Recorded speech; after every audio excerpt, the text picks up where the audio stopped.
Olá, meus queridos irmãos, a paz do Senhor a todos. Estamos aqui para mais um de nossos encontros da Escola Bíblica Dominical aqui do setor Mapim, em Várzea Grande. Desta feita, nós estamos aqui para meditar com os irmãos a lição de número 5, aonde traz por título: Cristo é superior a Arão e à ordem levítica, do sacerdócio levítico. Nesse seriado de lições do primeiro trimestre, nós estamos estudando a supremacia de Cristo, fé, esperança e ânimo apresentadas na carta aos Hebreus. O texto áureo da lição está lá na carta aos Hebreus, capítulo 4, versículo de número 14. Visto que temos um grande sumo sacerdote, Jesus, Filho de Deus, que penetrou nos céus, retenhamos firmemente a nossa confissão. Então, basicamente, nós estaremos estudando a partir do versículo de número 14 do capítulo de número 4 até o versículo de número 5, ou melhor, todo o capítulo de número 5 da carta aos Hebreus. Então, o objetivo do autor da lição é apresentar a superioridade do sacerdócio de Cristo. Cristo como o sumo sacerdote da linhagem de Melquisedeque, que vem com um sacrifício único e perfeito, trazendo salvação a toda a humanidade.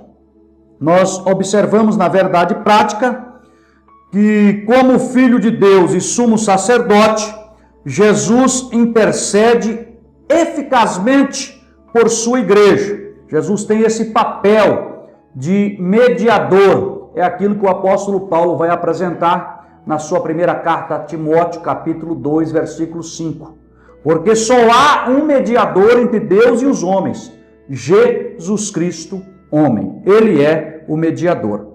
Então, eu queria ler alguns versículos da leitura bíblica em classe, a partir do versículo de número 15, aonde o autor coloca: porque não temos um sumo sacerdote que não possa compadecer-se das nossas fraquezas, porém um que, como nós, em tudo foi tentado, mas sem pecado.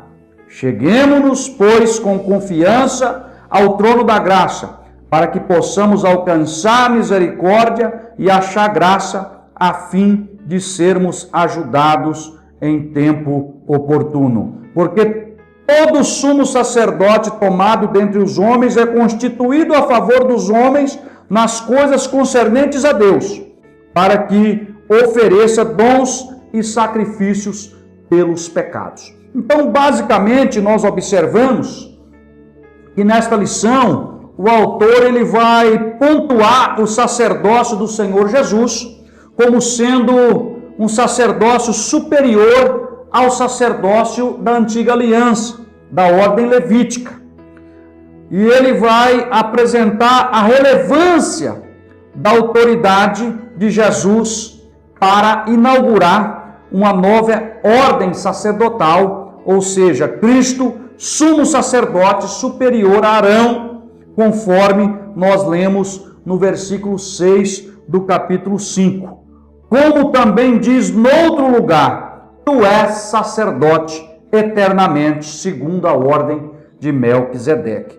Então, quando nós observamos, o sacerdócio araônico foi introduzido pelo próprio Deus, quando Deus deu os mandamentos, as tábuas da lei a Moisés, lá no Monte Sinai. Nós observamos, quando nós lemos o livro de Êxodo, capítulo 4, versículo 14, lá vai revelar que Arão era irmão de Moisés, e ele recebe essa missão de ser o primeiro sumo sacerdote da nação de Israel, por ocasião de quando Deus dá a lei moral, dá o decálogo a Moisés ali nas tábuas da lei. Êxodo 17, 12, apresenta Arão como ajudador de Moisés, auxiliar de Moisés. Quando nós observamos o capítulo de número 32, nós vamos ver a narrativa bíblica narrando a primeira falha no ministério de Arão, o episódio do bezerro de ouro. Arão falha lá no pé do monte Sinai, quando ele, incitado pelo povo ali, vai fundir o ouro e fazer um bezerro que foi objeto de idolatria e de prostituição do povo de Israel. Nós observamos ainda, irmãos, que o sumo sacerdote, a figura do sumo sacerdote no Antigo Testamento, eles eram limitados e eram também imperfeitos. Neste episódio, Arão e seus filhos, apesar de serem separados, escolhidos pelo próprio Deus para exercer o ofício de sumos sacerdotes e sacerdotes da nação de Israel, está lá em Êxodo, no capítulo 28, a ordenação, Deus comissionando eles para essa missão. Nós vamos observar que ele peca contra Deus, levantando um ídolo, de forma a levar o povo à idolatria, a pecar contra Deus. Então todo o povo pecou. Porém, irmãos, quando nós fazemos uma analogia ao sacerdócio de Jesus Cristo, o nosso sumo sacerdote supremo, nós vamos observar que ele é superior a Arão em tudo. Não somente por sua perfeição e por sua infalibilidade, mas também na sua obediência. Na obediência em cumprir, em executar a missão do plano divino para redimir toda a humanidade através do sacrifício de si mesmo, como o escritor aos Hebreus vai revelar para nós no capítulo de número 9, versículo de número 26. Voltando à figura do sumo sacerdote na antiga aliança, no Antigo Testamento, esse sumo sacerdote ele era tomado dentre os homens, ou seja, apesar de ser uma pessoa, um homem separado por Deus, ele era um homem cheio de imperfeições, apesar de ter muitas virtudes, de ser uma pessoa escolhida por Deus, ele também tinha vários defeitos. E nós observamos que esse sumo sacerdote ele era constituído diretamente por Deus. E a missão dele era para interceder a favor dos homens, ouvindo e intercedendo diante do Altíssimo. Então, o sumo sacerdote da ordem levítica, ele falava e agia em nome do Senhor Deus. Era um mediador. Ele tinha a figura de um representante de Deus na terra. Quando nós lemos o contexto, nós vamos observar que as suas funções se resumiam basicamente em ensinar a lei de Deus ao povo e interceder a Deus pelo povo, oferecendo dons e sacrifícios pelo pecado do povo, como revela o versículo 1 do capítulo 5 da carta aos Hebreus.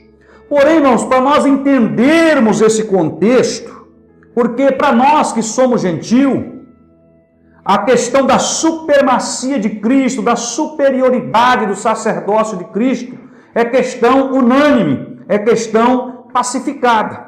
Agora nós precisamos ter em mente que a carta aos Hebreus, ela foi escrita primeiramente aos cristãos judeus que estavam dispersos por causa da perseguição que havia em Jerusalém após Jesus ter subido ao céu.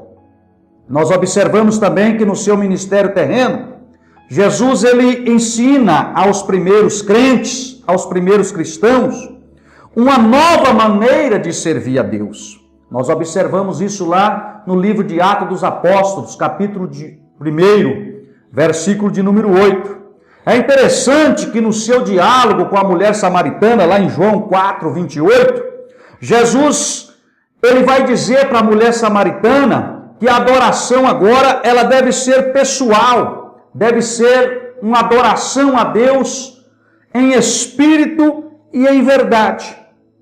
E nós observamos que quando a carta aos Hebreus ela é escrita, aqueles primeiros cristãos convertidos a Cristo, ali o princípio do cristianismo, eles enfrentavam um grande conflito.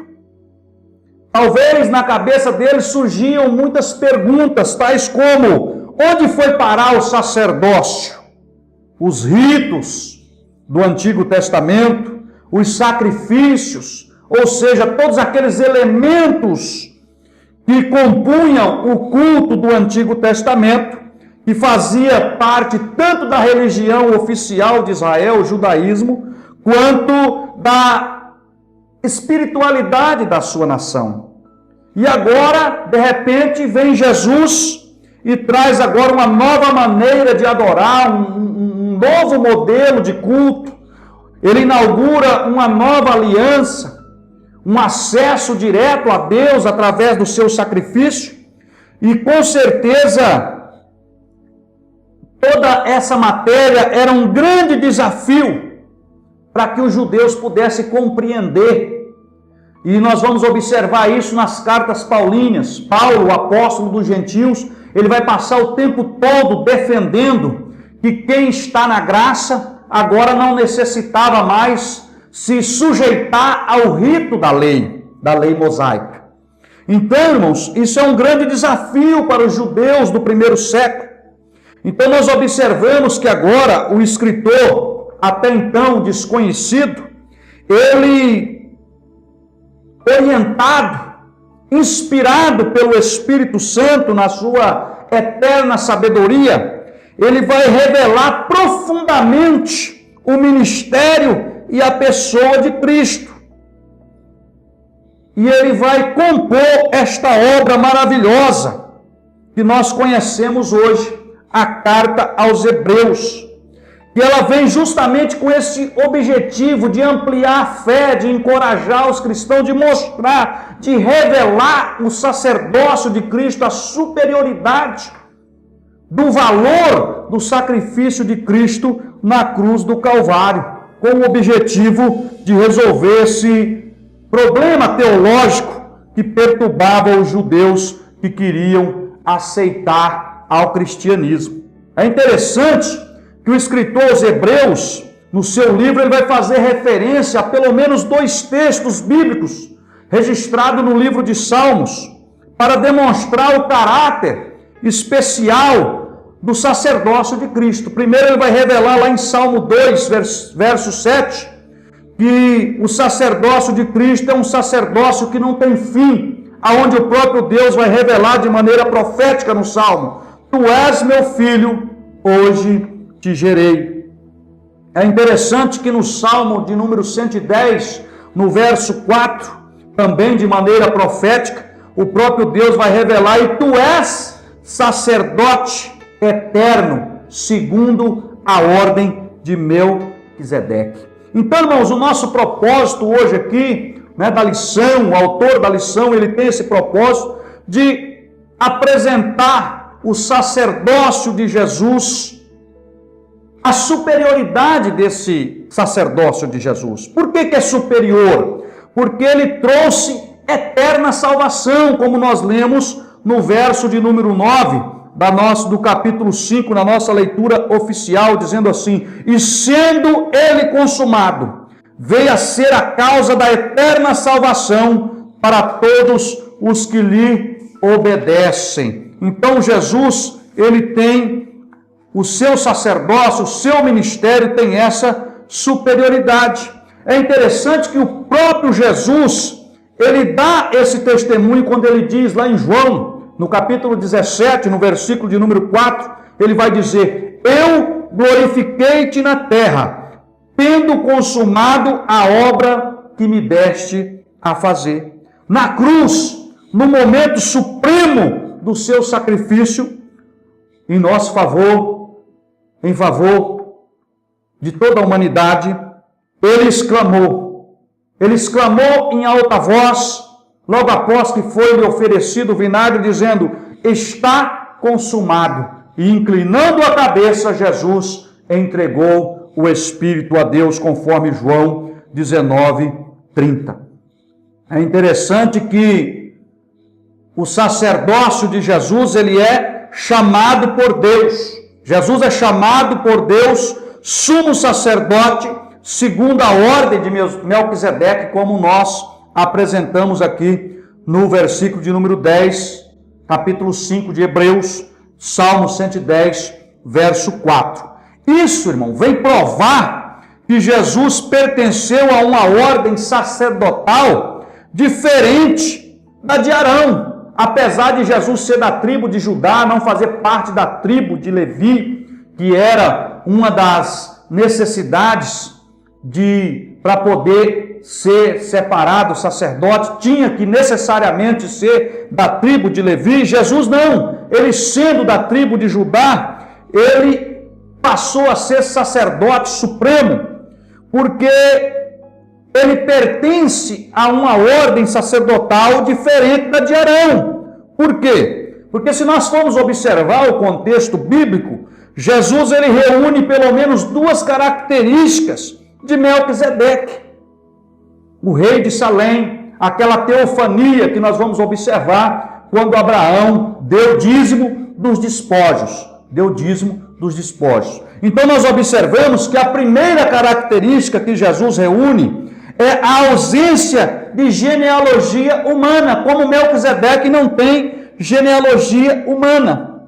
E também Jesus não está sujeito à limitação temporal, como também Melquisedeque não está sujeito. O que isso representa? Jesus, ao ressuscitar, quando ele levanta-se do túmulo, Jesus agora, ele foi como se tivesse nascido de novo. E é interessante que não houve intervenção humana nesse momento, nesse ato da ressurreição de Jesus. Ou seja, isto é, Cristo é sem antepassados. E se nós observarmos, desde então, Jesus não pode voltar a morrer porque ele ressuscita com um corpo glorioso. E isso significa que ele permanece para sempre. O sacerdócio de Jesus, ele é eterno. E agora nós não precisamos mais da figura do sacerdote do Antigo Testamento. Por quê? Porque Jesus, ele é esse interlocutor da humanidade junto a Deus. É aquilo que o apóstolo Pedro vai apresentar no seu capítulo 2, versículo de número 9, dizendo que agora nós somos da geração eleita, o sacerdócio real. Cada um de nós agora temos acesso livre, nós temos acesso direto à presença de Deus. Então, para concluirmos, eu gostaria que os irmãos entendessem que tanto o final do capítulo 4 de Hebreus e todo o capítulo de número 5, ele traz aspectos relevantes sobre o sistema sacerdotal nos dias de Cristo. O autor apresenta esse sistema para nós e nós vamos ver que o autor também vai apresentar as qualificações exigidas para ser um sacerdote no Antigo Testamento e ele vai mostrar, contrastar toda essa situação com a superioridade do sacerdócio de Jesus, do sacerdócio perfeito, o Filho de Deus que viveu em condição humana e cumpriu toda a missão dada pelo Pai, para que através do sacrifício de si mesmo, nós pudéssemos ter acesso livre a Deus novamente. Então, desde já, meus irmãos, eu quero agradecer, espero que os irmãos tenham compreendido a explanação básica dessa lição e convidar, ou melhor, convocar todos os nossos irmãos a estarem na escola bíblica dominical todos os domingos de manhã. Nós estamos aqui aprendendo a palavra de Deus. É a escola dominical, como diz o professor e doutor Caramuru, ensinando enquanto evangeliza e evangelizando enquanto ensina. Seja um aluno da escola bíblica dominical. Em nome de Jesus nós agradecemos.